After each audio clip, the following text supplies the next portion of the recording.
오늘은 2024년 5월 25일 토요일이고요. 저는 한혜경이고 주제는 월마트입니다. 그래서 월마트는 그 알파벳이 WMT이고요.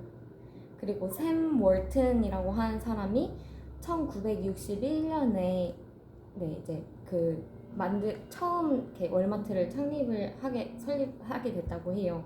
그리고 이 비전은 낮은 가격으로 고객에게 최고의 가치를 제공하자 이런 가치를 가지고 있고, 이거는 월마트를 만들면서 생긴 비전이 아니라 어렸을 때부터 어떻게 하면은 좀 저렴하게 다른 사람들한테 좀 좋은 이익을 줄 수 있을까 이런 고민을 하면서 좀 이렇게 했다고 합니다.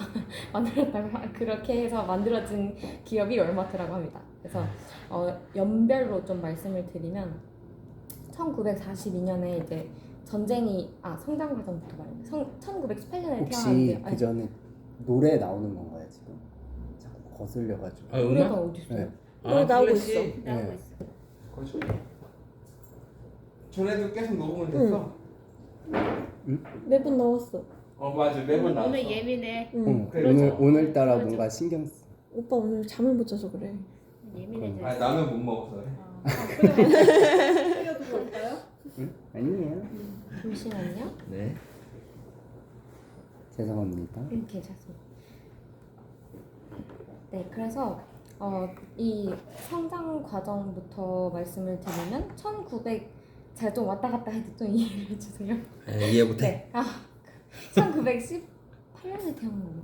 태어났는데 그 농장 쪽에서 이제 태어났다고 해요. 그 좀 가난한 집에서 태어났고, 부모님 마인드가 우리가 아이를 낳았지만 그 아이에 대해서 우리가 다 이렇게 챙겨야 되는 건 아니다. 그러니까 각자 도생을 하자 해가지고 어렸을 때부터 일을 되게 많이 도와서 했대요. 뭐 신문 배달도 하고, 아니면 뭐 농장 이제 우유를 짜서 그걸 배달하는 그런 일을 같이 했었는데, 그래서 이 동생이 나중에 계속 나올 텐데, 이 동생이 우유를 굉장히 싫어하게 된 계기이기도 하다고 해요. 근데 배달도 하고 뭐 여러 가지 일을 하면서 지냈었는데, 그게 이제 조금 나중에 커서 도움이 많이 된 것 같다고 자서전에 적혀 있길래 말씀을 드렸었고, 1942년에 이제 다 성인이 되고 경제학과 졸업하고, 이 1942년 초에 전쟁이 발발해서 직장을 그만두고 자발적으로 이제 군에 지원을 하게 되는데요. 근데 복무 불합격자 판정을 받아요. 왜냐면 가벼운 심장 이상이 발견되게 돼서 그런 전투 복무 불합격자 판정을 받게 되고, 근데 믿음이 있었대요. 어떤 믿음이냐면, 그래도 군에서 나를 다시 찾을 거야 이런 믿음이 있어가지고, 그때까지 내가 어떻게 좀 다른 곳에서 일을 하면서 버텨보자 해서 무작정 남쪽에 있는 털사라고 하는 곳으로 가서 듀퐁 화약 공장에 취직을 하게 돼요. 근데 여기에 있을 때 이제 근처에 어디 묵을 데가 없어서 되게 저렴한 숙소에서 묵으면서 지내고 있었는데, 이쪽에 근무를 할 때 이제 아내 헬렌을 만나게 되는데, 어떻게 만나게 되냐면, 일 끝나고 저녁에 볼링을 치러 갔는데 헬렌이 있었던 거예요. 그래서 헬렌이 볼링을 치고 자리에 돌아왔는데, 이 샘이 그 헬렌 의자에 팔걸이에 발을 딱 걸치고 헬렌이 딱 돌아왔을 때, 우리 어디서 본 적 있지 않아요? 이렇게 말을 걸었대요. 그래서 첫눈에 반해갖고 그렇게 말을 걸었는데, 근데 헬렌하고 이렇게 얘기를 하다 보니까 이 샘의 전 여자친구가 헬렌의 친구였던 거예요. 그래서 그렇게 그렇게 그렇게 얘기를 주고받다가 사귀게 됐는데, 헬렌이 환승 이별을 하게 된 거였어요. 그러니까 그 전에 남자친구가 있었는데 월튼을 만나고, 이 사람하고 얘기를 나눠보니까 얘가 뭔가 우리 부모님이 말했던 그런 똑똑하고 뭔가 야망 있고 그런 사람 같아 해서 환승 이별을 해서 그 둘이 이렇게 만나게 되는데요. 근데 이제 중요한 거는 이렇게 만나고 나서 월튼이 결혼을 결심하게 되지만 군에 입대를 하게 돼요. 그래서 군 입대를 하면서 두 가지 결심을 하게 되는데, 내가 어떻게 해서든 헬렌하고 결혼을 해야겠다. 그리고 소매업을 꼭 운영을 해야겠다. 이런 그런 결심을 하고, 소위로 입대를 하게 되는데요. 소위로 입대를 해서 캘리포니아 미국 캘리포니아에 있는 어떤 항공기 공장에 거기 프로 캠프가 있었는데 거기 보안을 감독하는 사람으로 있다가 전역을 하게 돼요. 근데 전역하기 전에 군에서 1년 정도 지내고 나서 1943년에 오클라호마에서 헬렌하고 발렌타인데이에 결혼을 하게 되고요. 이제 다시 전역을 하고 1945년에 솔트레이크 도서관에 그때 당시 이제 솔트레이크 쪽에 있었는데 그 도서관에 가서 소매학 관련된 책을 모조리 빌려서 다 읽어요. 그리고 비번을 때는 모르몬드에서 운영하는 지큼이라는 백화점이 있는데 거기를 막 가서 관찰하고 연구하고 그런 걸 좀 연구를 하게 되고요. 그 이유는 막연하게 내가 백화점을 나중에 운영할 수도 있겠다 이 정도에 이제 머물러 있었다고 합니다. 그냥 그런 막연한 생각에. 그리고 잠시만요. 그리고 이제 군 제대를 하고 나서 이사를 가야 하는데 어디로 갈까 막 그런 고민을 하게 되는데 장인의 생각으로는 오클라호마 그 헬렌의 고향에 계속 있기를 바랬는데 헬렌이 되게 단호한 사람이었던 것 같아요. 그래서 막 아니다, 샘은 샘의 인생을 살아야지, 네 사위로서 나 인생을 사는 게 아니다, 막 이렇게 좀 주장을 강하게 해서 이제 이사를 하게 되는데, 근데 이제 장인 어른 입장에서는 그래도 내가 변호사이기도 하고 은행원이기도 하고 또 농장 주인이기도 하니까 내가 얘네를 좀 이렇게 잘 데리고 있으면서 살 수 있지 않았을까 이런 생각에서 좀 제안을 했었던 것 같은데 어쨌든 헬렌은 아니다, 우리는 그 울타리에 있지 않겠다 해서 결국 이사를 가게 돼요. 세인트 루이스라는 곳으로 이사를 가게 되는데요. 거기에서 오랜 친구인 톰을 만나게 돼요. 근데 그 톰이 옛날에 막 어렸을 때부터 나는 나중에 사업가가 될 거야 이런 꿈이 있었나 봐요. 근데 이 당시에는 버틀러 브라더스라는 곳에서 신발 쪽 영업을 맡고 있었고요.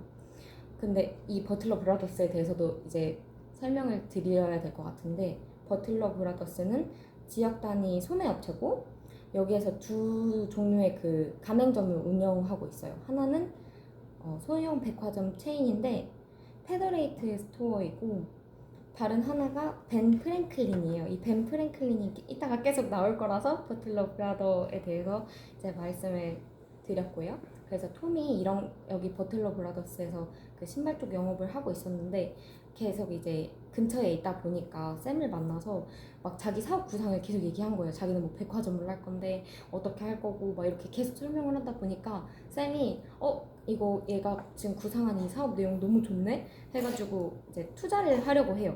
근데 제가 아까 헬렌이 굉장히 단호한 사람이라고 말을 했잖아요. 그래서 헬렌이 남편한테 막 말을 해요. 나는 우리 친정은 동업을 한 경험이 있는데 동업을 하면서 오히려 다 어그러졌다. 우리 가족 관계나 어떤 그런 어려움들이 있었다. 그리고 얘가 그동안 2년 동안 얘네 부부가 16번의 이사를 했었대요. 여러 가지 이유로. 그러니까 1년에 적어도 8번 이상 이사를 한 건데, 근데 난 이제 더 이상 이사도 하기 싫고 너가 동업하는 것도 싫고 그리고 사람 많은 도시에서 사는 것도 싫으니까 10,000명 이하의 사람이 사는 그런 곳에 가서 있었으면 좋겠다. 그러니까 지냈으면 좋겠다. 그리고 동업이 아니라 너가 혼자 차라리 하면 좋겠다. 뭐 이런 식으로 얘기를 해가지고, 그래서 이제 다시 버틀러 브라더스를 찾아가게 돼요. 그 샘이 찾아가서 혹시 이렇게 10,000명이 안 되는 도시에 체인이 있는지 알아보니까 알칸소의 뉴포트에 아까 말했던 버틀러 브라더스에서 체인을 운영하는 것 중에 하나인 벤 프랭클린 잡화점이 매장이 있다는 거를 알게 돼요. 그리고 그게 25,000달러에 거래되고 있는 거를 알게 돼서 막 이걸 덥석 물게 되는데, 사실 이게 막 좋은 경우는 아니었어요. 알고 보니까 여기가 너무 운영이 안 되고 너무 돈이 없어서 그 버틀러 브라더스 입장에서는 이 이전 주인을 도와주기 위해서 샘한테 이걸 판 거예요. 그래서 20,000달러는 장인한테 빌리고 그리고 5,000달러는 자기 돈으로 해가지고, 그래서 뉴포트로 이사를 가게 되는데요. 여기 뉴포트 인구가 약 7,000여 명이고, 그래서 헬렌은 굉장히 만족을 해요. 그리고 목화솜 이런 걸로 이제 그런 제조로 막 떠오르기 시작한 도시라서 좀 희망이 있지 않을까 이런 마음에서 네 그렇게 그 뉴포트로 이사를 가게 되는데요.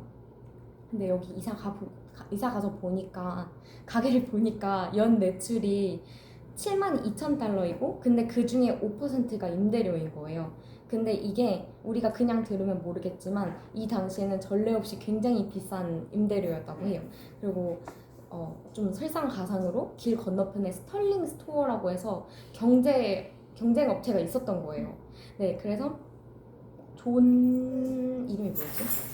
존 더넘이라고 하는 이 장사 수완이 엄청 좋은 사장이 스털링 주인이었는데 여기는 연매출이 무려 15만 달러예요. 그러니까 여기 그 벤 프랭클린보다 2배 이상 차이가 나는 거예요. 그래서 이제 좀 어떤 뭔가 경쟁 의식도 느끼고 어떻게 해야 좀 더 잘 운영을 할 수 있을까 이걸 이제 고민을 하던 중에 이제 자파점을 운영을 해본 적이 없다 보니까 벤 프랭클린 거기 체인 버틀러 브라더스에 얘기를 해서 2주간 아카델피아라는 곳에 그 체인에서 좀 교육을 받게 돼요. 그 교육을 받아서 1945년 9월 1일에 뉴포트에서 벤 프랭클린 그 자기 체인을 정식 오픈을 하게 되고요. 여기가 그렇게 막 큰 곳은 아니었어요. 너비가 15m고 폭이 30m 크기의 그냥 일반 잡화점이래요. 그래서 여기에서 운영을 하면서 처음에 매출이 잘 안 나서 왼종일 앉아가지고 창문으로 길 건너편에 존 더넘을 엄청 관찰을 했대요. 그래서 가격 할인 행사를 하면은 또 그건 어떻게 하는 건지 막 집요하게 또 가서 보기도 하고 경쟁하기도 하고 아니면 할인 세일 하면은 그 할인 세일 내용을 보고 막 같이 똑같이 운영을 하기도 하고 그래서 심지어 이게 우스갯소리인지 모르겠는데 인터넷에 보니까 팬티 가격을 두고 엄청 경쟁이 있었대요. 그래서 팬티 가격 경쟁 논란 막 이러면서 이런 게 있었는데 그래서 그럴 정도로 건너편 가게를 보고 좀 벤치마킹 할 거 하고 그리고 좀 경쟁할 거 하면서 이렇게 지내고 있었는데요. 나중에 뉴포트를 서로 떠나고 나서 만났을 때 여기 존이 샘이 자기 가게에서 살다시피 했다고 자기는 진짜 샘이 자기 가게의 직원인 줄 알았다 이렇게 말할 정도로 네 그래서 굉장히 관여를 많이 하고 관찰도 많이 하고 네 관여도 했나 봐요. 그렇게 경쟁도 하고 막 그래서 그럴 정도로 굉장히 가까이 지냈었는데요. 근데 이제 여기 어쨌든 벤 프랭클린으로 이제 시작을 한 게 샘한테는 되게 도움이 많이 됐대요. 왜냐면 여기에서 제공하는 어떤 회계 프로그램이나 아니면 무엇을 언제 어떻게 처리해야 하는지 자세히 적힌 그런 어떤 설명서도 주기도 하고 그리고 좀 도움이 많이 된 거는 어제를 이겨라 비트 예스터데이라고 하는 그런 제목의 작은 장부를 줘서 이게 전년 매출과 올해 매출에 어떻게 좀 차이가 나는지 1일 단위로 이렇게 비교를 할 수 있게 해주는 그런 장부도 주기도 하고 아니면 뭐 그 밖에 자기가 한 번도 해본 적 없는 회계 관련 그런 서류들에 대한 양식도 제공을 해주다 보니까 이게 나중에 월마트를 운영할 때 굉장히 도움이 많이 됐다고 해요. 그래서 초기에 월마트 초기 한 5-6곳에는 이걸 실제로 도입을 해서 운영을 하기도 했었다고 해요. 그래서 다시 돌아와서 네 근데 이제 그럼에도 불구하고 벤 프랭클린이 이렇게 훌륭한 프로그램을 제공함에도 불구하고 좀 불만이 많기는 했대요. 왜냐면 여기는 원칙대로 하는 거에 중요성이 굉장히 강요되는 곳이어서 가맹점의 폭넓은 제한권을 되게 허용하지 않았대요. 그래서 판매 품목이나 판매가를 정해주고 또 공급가도 따로 이렇게 정해줘서 본사에서 어떤 그런 지침이 있었나 봐요. 그래서 판매 상품의 80% 이상을 본사에서 매입해야 하는데, 그러니까 우리 가게에 파는 물건의 80%는 이 본사에서 다 매입을 해야 하는 거예요. 그래야 연말에 그 이벤트 리베이트를 좀 주는 그런 게 있어가지고 네. 그런 본사의 도움을 많이 받도록 권고하는 그게 되게 강했다고 합니다. 근데 이제 샘은 이게 불편해져서 제조업체한테 찾아가서 직접 직거래를 하려고 시도를 하기 시작을 해요. 예를 들어서 이 장난감 직접 구매하게 해달라. 단 같은 상품을 벤 프랭클린 그 본사에 공급하지 않겠다고 약속해 달라. 그렇게 하면 그 버틀러 브라더스한테 내가 25%를 더 떼줘야 되고 더 떼주고 구매를 해야 하니까 나는 직거래를 원한다 이렇게 말하는데, 그때 당시에 버틀러 브라더스가 되게 큰 업체였기 때문에 대부분의 제조업체들이 그걸 거절하게 돼요. 아니 나는 버틀러 브라더스의 심기를 거스르고 싶지 않다. 그냥 나는 걔네랑 거래를 하겠다 했는데 굉장히 집요하게 이제 끝까지 막 찾아가서 그래도 나랑 한번 해보자 막 이렇게 해가지고 결국 몇 군데를 뚫게 돼요.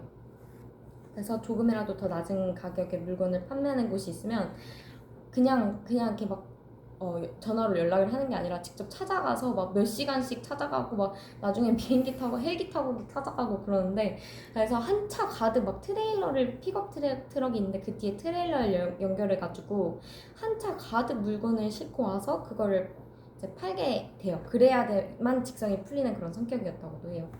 그래서 근데 이제 이걸 알게 된 벤 프랭클린 본사 직원들이 엄청 열받는 거예요. 왜냐면 그들이 이제 어떤 정해둔 그런 비율을 따르지도 않고 어떻게 보면 경쟁할 수 있는 가격도 아닌 거예요. 이 쌤이 파는 그 금액이 경쟁 가능, 벤 프랭클린 거랑 대비했을 때 경쟁할 수 없을 정도로 너무 저렴했던 거예요. 그래서 이제 좀 이렇게 열이 받았지만 그래도 어쨌든 샘은 그래도 80%는 지키려고 노력을 했어요. 그만큼 다른 걸 또 많이 사고 벤 프랭클린에서도 많이 사고 하면서 이렇게 계속 돌아다녀요. 그 저렴하게 더 돈을 어떻게 하면 더 많이 확보할 수 있을, 그 물품을 더 많이 확보할 수 있을까 계속 돌아다니다가 해리 와이너라는 사람을 만났는데요.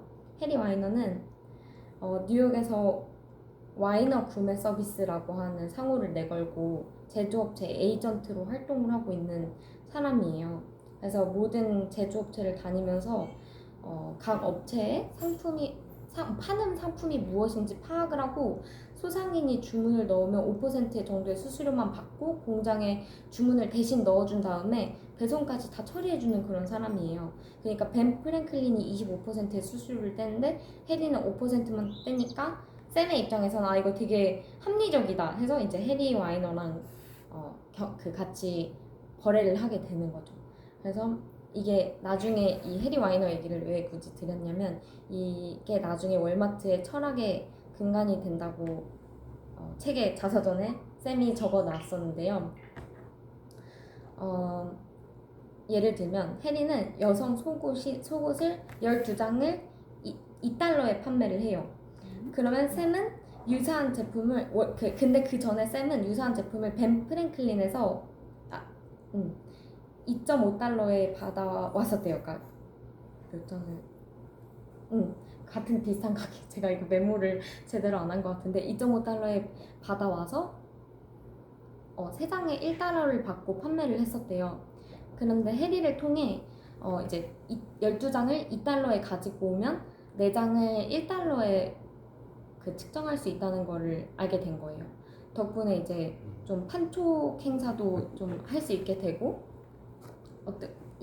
좀 저렴하게 이걸 좀 제가 다른 예시로 말씀을 드려볼게요. 그러니까 어떤 물건을 80센트에 사드렸다고 가정을 했을 때 이 물건의 최종 소매가를 1.2달러가 되도록이 죄송해요. 잠시만요. 어떻게 뭐라고 메모를 한 거지?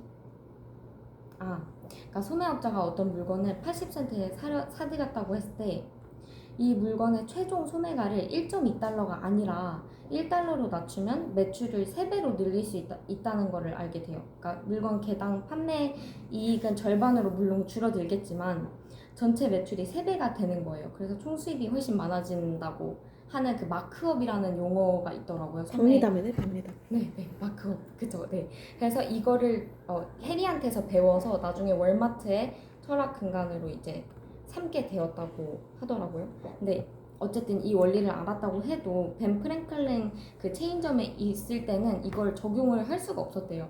왜냐면 계속 80% 비율을 지켜줘야 되다 보니까 내가 그 해리한테 거래를 하는 만큼 벤 프랭클린에서 더 많이 구매를 해야 되다 보니까 이 마크업을 실제로 도입하게 된 거는 10년 후에 일이 되었다고 합니다. 그래서 이제 어쨌든 그래도 이 벤 프랭클린은 한 80% 하고 해리한테서 혹은 자기가 직접 다니면서 나머지 20%를 해서 매출을 굉장히 많이 올려서 47년에 장인의 돈 2만 달러를 갚게 돼요.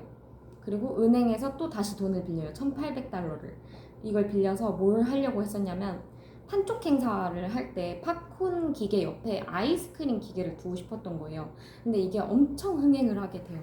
그래서 주민들이 이제 많이 와가지고 여기 무슨 뭐 하는 거지? 이렇게 아이스크림 기계도 처음 보고 하다 보니까 엄청 흥행을 해서 이것도 1,800달러가 지금 듣기에는 그냥 별로 안 빌렸네 이렇게 들릴 수 있겠지만 이 당시에는 천문학적으로 굉장히 큰 돈이었대요. 근데 이것도 아이스크림 행사가 너무 흥행하고 막 판촉 행사도 너무 잘 되고 그래가지고 2년 후에 다 갚게 돼요. 그래서 이제 그렇게 또 지내다가 주민들하고 이제 좀 가까이 이렇게 얘기도 많이 하고 그런 모임도 많이 갖고 이렇게 잘 지내고 있었는데 어느 날 와가지고 말을 하는 거예요. 그 근처에 크로이거라는 식료품점이 있는데 그 스털링 건너편 그 경쟁하는 스털링이 여기를 매입해서 확장할 거라고 한다.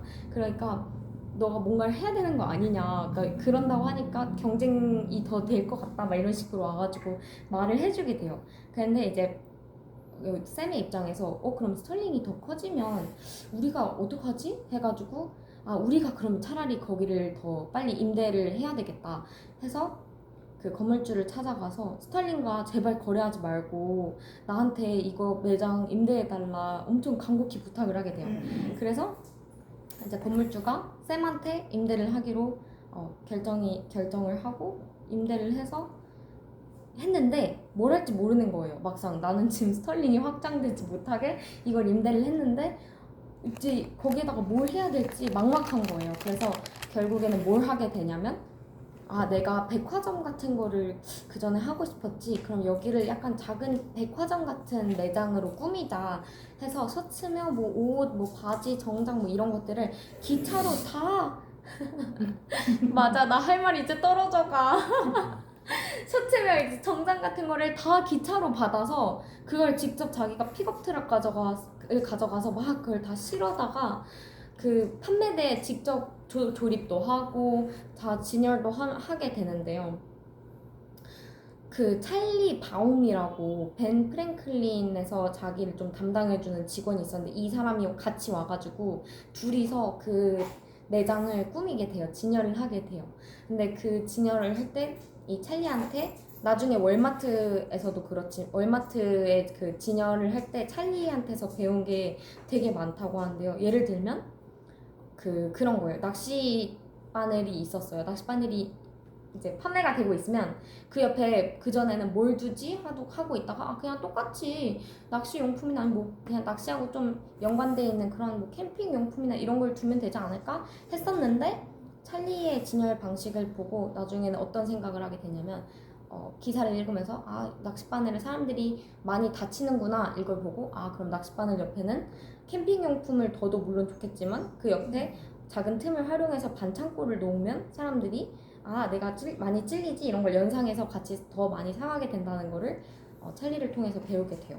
그래서 이런 것들을 어쨌든 배우게 되고 그래서 그렇게 잘 이렇게 진열하고 또 여기가 잘 흥행을 해서 연매출이 25만 달러가 나게 된대요. 72,000이었잖아요 그 전에. 근데 이제 그 스털링보다도 훨씬 많이 내게 된 거죠.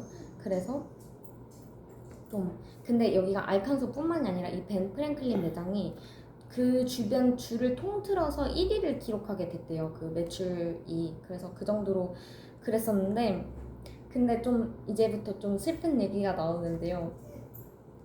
거기 그 건물을 임대했는데 그 임대할 때 계약서에서 너무 신나서 못 본 내용이 있었던 거예요. 뭐냐면 최초 5년이 지난 후에는 계약을 갱신할 권리가 있다 뭐 이런 취지의 문구가 빠져 있었대요. 근데 그걸 몰랐던 거예요.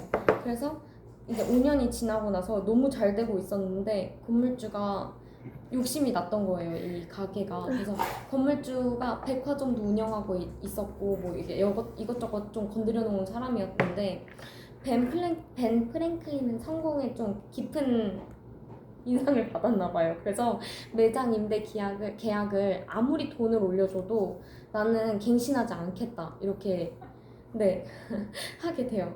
대신에 아들에게 그 가게를 선물하고 싶다고 해요. 이 쌤한테. 그러면서 프랜차이즈 매장하고 설비 재고를 적절한 가격에 넘기라고 막 제안을 해요. 그래서 결국 어쩔 수 없이 가게를 포기하고 어쩔 수 없으니까 계약서에도 그런 내용이 없으니까 네 이제 물러나게 되는데 그 아까 말했던 크로이거 그 식료품점을 확장한 거는 이제 그 벤 프랭클린 본 매장이 그렇게 아들한테 넘어가게 되면 이 매장을만을 이제 운영하면서 있을 만큼 경제적이지가 않아서 원래 거기를 임대하려고 했던 스털링에 넘겨주고 네, 이사를 가게 돼요. 근데 이제 왜 이사를 가게 되냐면 뉴포트에는 더 이상 이 사람들, 그러니까 쌤이 또 사서 새로 운영할 만큼 건물이 있지가 않았대요. 그러니까 그런 건물이 없었대요. 임대할 수 있는 건물도 없고, 그러니까 다른 말로는 뉴포트를 떠나야 되게 되는 거예요. 근데 이때 쌤이 자기 사업 인생에서 가장 큰 첫 번째 위기였다라고 말을 하면서 5만 달러를 받고 이제 이사를 가게 돼서 무조건 다시 처음부터 시작을 해야 되게 된 거예요. 그래서 1950년에 알칸소의 북서쪽으로 이사를 가서 낡은 잡화점하고 그 옆에 이발소를 또 임대를 하게 돼요. 그래서 이때는 쌤이 자서전에는 뭐라고 썼었냐면 자기가 알칸소 거기 뉴포트에서 그런 경험을 했기 때문에 이제는 계약서를 허투루 보지 않는다. 임대차 계약을 몇 번을 다시 읽는다. 막 이런 말 하면서 그래서 이렇게 임대를 하게 되고 인테리어를 이제 고쳐야 되잖아요. 그래서 낡은 이발소랑 여기 그 옆에 있는 잡화점을 서로 벽을 뚫어가지고 조명도 새로 달고 인테리어도 새로 하고 또 이제 거기를 꾸며야 되는데 혼자서는 진열을 다 할 수 없으니까 다시 찰리 바움을 불러서 거기에다 진열을 하게 돼요. 근데 찰리 바움이 나중에 인터뷰한 걸 제가 찾아보니까 그때 뭐라고 했냐면 자기는 처음에 오픈했을 때 거기 막 북새통처럼 아줌마들이 와가지고 막 물건 사는 거 보고 기겁했다고. 왜냐면 막 샌들 같은 걸 책상에 막 쌓아놓고 팔았대요. 그러니까 예쁘게 진열한 것도 아니고 거의 쌓아놓고 막 저렴하게 파는데 아줌마들이 막 엄청 큰 가방 들고 와서 그걸 수십 건을 사가는 걸 보고 이게 눈앞에 보면서도 믿기지가 않았다 막 이렇게 말할 정도로 굉장히 좀 저렴한 가격에 좀 고퀄리티의 그런 것들을 많이 판매를 해서 바움이 많이 놀랐다 이런 걸 좀 인터뷰한 내용이 있더라고요. 그래서 이제 그랬는데 이제 인건비도 줄이고 또 어떻게 또 경제적으로 이 가게를 운영할 수 있을까 하다가 기사를 보니까 미네소타주에서 벤 프랭클린의 두 가맹점이 셀프 서비스를 하고 있다는 걸 보게 돼요. 그래서 그러면은 이걸 우리 가게에도 도입해서 좀 더 경제적으로 우리가 여유를 얻을 수 있지 않을까 해가지고 셀프 서비스를 도입하게 되는데 이때 당시만 해도 세 번째 그러니까 미국 전국의 세 번째 가게였대요. 그러니까 이 셀프 서비스를 운영하는 세 번째 가게였대요. 어떻게 보니까 이 사람한테는 되게 큰 도전이었던 것 같기는 해요. 그래서 제가 아주 디테일하게 본 거는 일단 여기까지고요. 막상 월마트의 어떤 그런 창립까지는 제가 가지는 못했는데 그래도 타임라인은 정리를 해왔어요. 그래서 간단하게 말씀을 드리면 그렇게 해서 이제 계속 그런 경험을 쌓아서 근데 셀프는 무슨 셀프 서비스? 셀프로 계산을 하는 거예요. 각자가? 네, 각자 알아서 지금 무인 가게 같은 데 가면 아니면 어디 이디야도 요즘 가보면 이렇게 셀프로 키오스크? 그쵸. 네, 계산 키오스크? 그래서 그런 게 있는데 그거를 이제 1950년대에 도입을 한 거예요. 그래서 그때부터 했었다. 네, 그렇게 하고 1962년부터 1979년까지 월마트가 이제 시작되고 확장되는 그런 과정을 거치고요. 이 월마트는 1920년에 아칸소주의 로저스라는 곳에 이제 디스카운트 시티에 첫 번째 가게를 오픈하게 되는 거고 다양한 종류의 아니에요? 아니. 다양한 종류의 제품을 할인된 좀 그런 가격으로 제공을 해요. 그래서 아까 말했던 그런 비전을 실행하게 되는 거죠. 내가 저렴한 가격으로 고객한테는 최고의 가치를 전해줘야지 했던 거에 대해서 하게 되는데, 그런데도 이 쌤의 걱정은 어떤 거였냐면, 내 손주가 이제 내가 이렇게 돈을 많이 벌어 놓으니까 얘는 편하게 살 수 있을 건데도 굉장히 걱정을 많이 했대요. 아니 얘가 어떻게 혼자 돈을 벌 수 있도록 자극을 할 수 있지? 막 이런 걱정을 많이 했다라는 인터뷰도 찾아볼 수는 있었어요. 그래서 1900 그렇게 설립을 해서 막 이제 운영이 되는데, 1967년까지 월마트가 아칸소 전역에 24개 매장으로 확대가 되고요. 1970년까지 이제 성장을 해서 상장을 하게 돼요. 뉴욕 증권거래소에서 주식을 거래하기 시작을 하는데, 거의 지금 보니까 50% 정도가 월마트가의, 제가 정확한 수치가 지금 기억이 안 나는데 50%대로 기억을 하는데, 월마트가의 그 주식을 보유하고 있다고. 지분이요? 네, 말이 기억이 안 나요. 네, 그렇다고 하고요.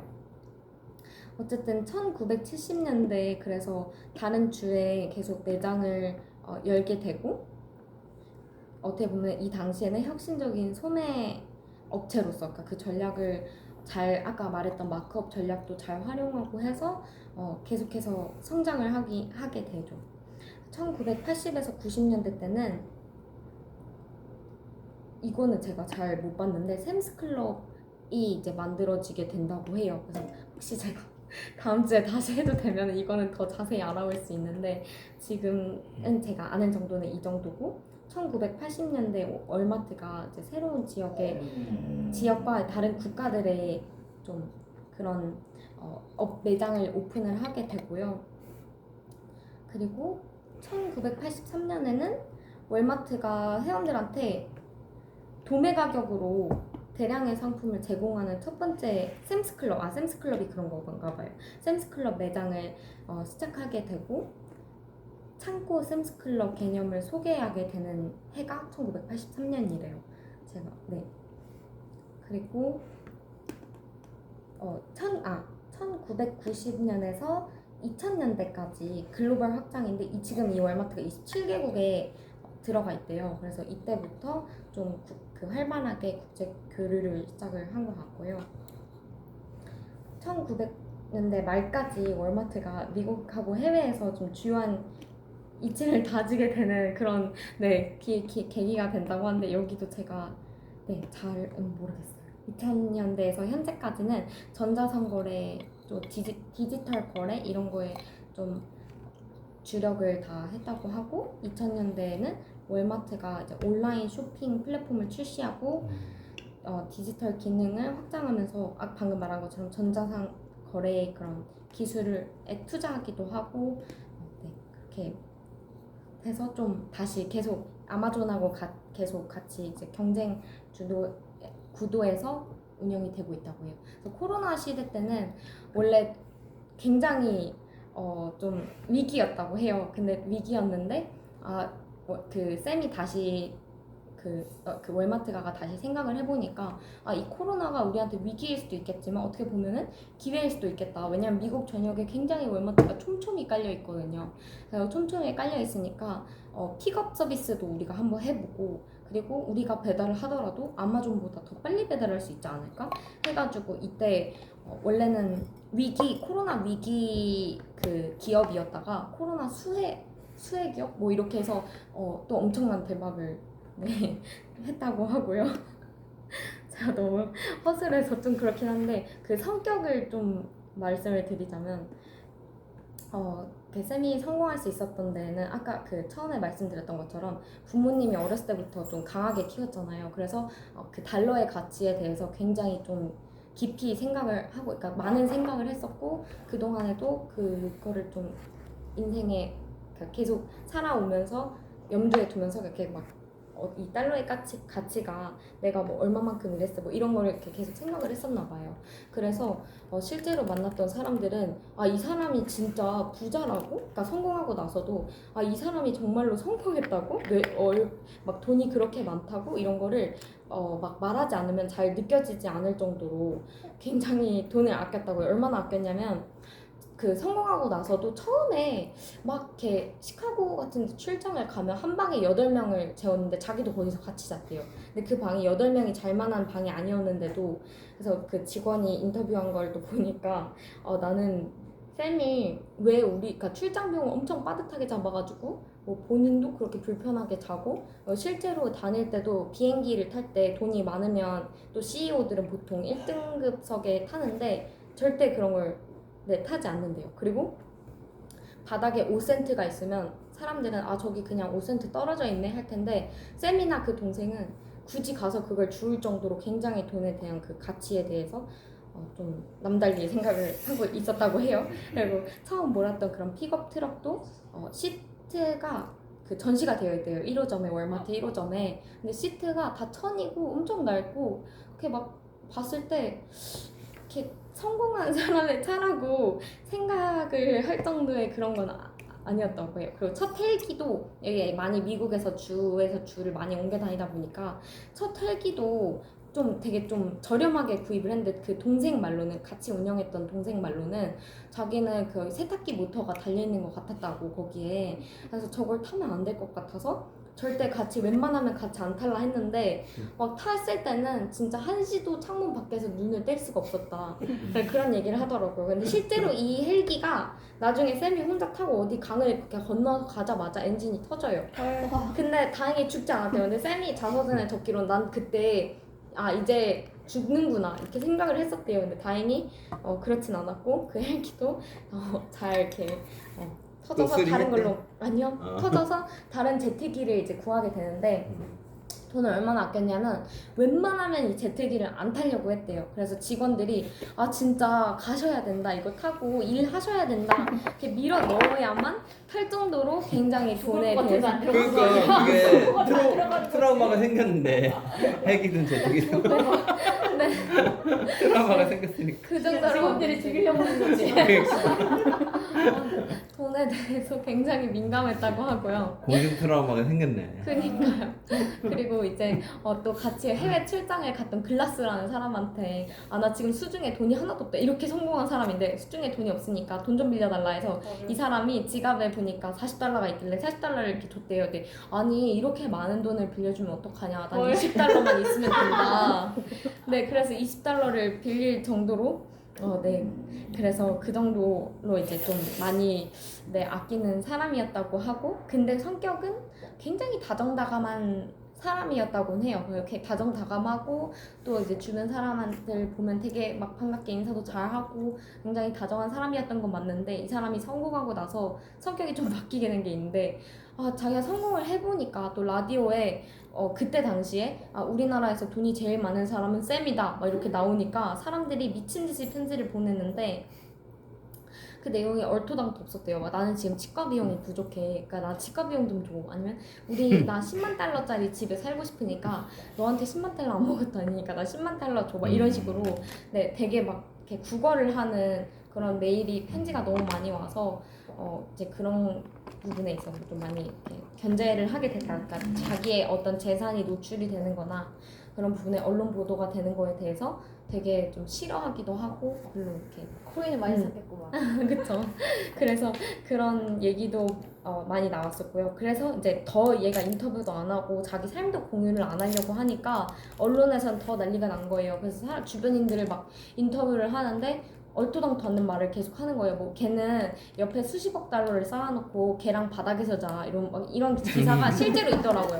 있고, 그리고 얼마나 내보낼 게 없었으면 몰래 이발하는 사진을 찍어가지고 얘가 이발을 하고 당하고 있는 모습을 찍어가지고 그걸 이렇게 얘가 동네 이발소에서 이렇게 이발을 한다, 이런 기사도 내고, 그래서 굉장히 스트레스를 많이 받았대요. 그 그래서 이렇게 굉장히 좀 싫어했던 거는 자기는 월마트 얘기를 했으면 좋겠는데 언론에서 근데 언론에서는 월마트가 아니라 자꾸 초점을 자기랑 자기 주변인들한테 맞추려고 하니까 그게 굉장히 스트레스를 많이 받았다라고 적혀 있었고요.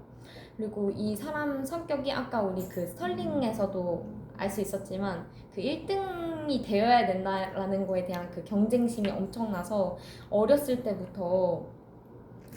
그 신문 배달하는 거에서도 꼭 1등을 해야 돼요. 그게 경쟁이 있어, 콘테스트 같은 게 있었나 봐요. 근데 거기서도 1등을 꼭 해야 돼가지고 막 동네에 돌아다니면서 사람들한테 이렇게 설득을 해가지고 진짜 1등도 하고 그럴 정도로 굉장히 좀 네, 아니 네, 근데 그런 보면서 느끼는 성격에 약간 집요한 면이 있네. 네, 굉장히 지루해야지 1인자가 되는 거야. 네, 맞아요. 그래서 그런 좀 집요한 성격을 가지고 있었다고 합니다. 제가 준비한 건 여기까지인데 제가 책을 읽다가 좀 이 사람의 마인드를 잘 담는 문단이 있는 것 같아서 복사를 해왔는데 이걸 읽어드리고 부끄럽지만 마무리를 네, 해보도록 하겠습니다. 뭐냐면 두 문단이 있는데요. 첫 번째 문단은 우리는 1달러의 가치를 믿는다. 우리 기업이 존재하는 것은 고객에게 가치를 제공하기 때문이다. 양질의 상품과 서비스를 제공에 더해 고객이 더 돈을 아낄 수 있게 도와줘야 한다는 뜻이다. 월마트가 허투루 쓰는 1달러도 결국 고객의 주머니에서 나온 돈이 아닌가. 반대로 월마트가 1달러를 절약하면 그만큼 타사와의 경쟁에서 한 걸음 앞서 나갈 수 있다. 월마트는 경쟁에서 항상 앞서는 것을 목표로 하는 그 기업이다. 이게 좀 경제적인 부분이었다면 자기가 왜 이렇게 아끼고 사는가에 대한 문단도 있었는데요. 돈이 많은 것은 부끄러워할 일이 아니다. 하지만 화려하고 사치스러운 삶의 방식이 장소를 불문하고 항상 괜찮은 건 아니라고 생각한다. 적어도 내가 사는 벤턴빌이라는 곳에 살아야 돼요. 벤턴빌에서 지역에서는 그렇다. 이곳 사람들은 고생스럽게 일해서 돈을 번다. 사람이 사는 모습은 어디서든 다 마찬가지일 것이다. 내가 유명 인사들과 어울린다는 소문은 굉장히 의아스럽다. 내가 왜 할리우드에서 열리는 엘리자베스 테일러의 결혼식에 초대를 받겠는가? 내가 이발소에서 머리를 자르는 것이 뉴스거리가 된다는 점도 믿어지지 않는다. 머리를 다듬어야 하는데 이발소가 아니면 어디에 간단 말인가? 왜 픽업 트럭을 몰고 다니냐고 묻는 사람들에게 이렇게 대답해주고 싶다. 아니 그러면 사냥개를 롤스로이스에 태우고 다녀야 합니까?